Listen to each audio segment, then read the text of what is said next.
अस्सलाम वालेकुम दोस्तों, पंहिंजा ड्रामे जी नई ज़बरदस्त बेहतरीन अपडेट में तव्हां सभिनी प्री प्यारनि खे दिलि वारनि खे सिंधी भाउरनि खे ख़ुशि आमदीद।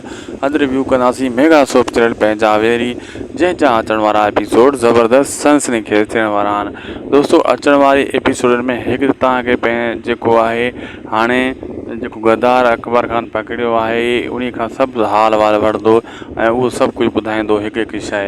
ऐं अकबर ख़ान हाणे वरी रावल वारनि जे मथां सुठो जेको आहे वार कंदो। मां तव्हांखे अॻे ॿुधायो त अकबर ख़ान वारनि ऐं जेको रावल वारा हिक ॿिए ते वार करनि था, इहे मिस वेंदा, हिक ॿिए खे फ़िलहालु मारे न सघंदा ऐं उहे थियो रावल वारा कामयाबु न थी सघिया।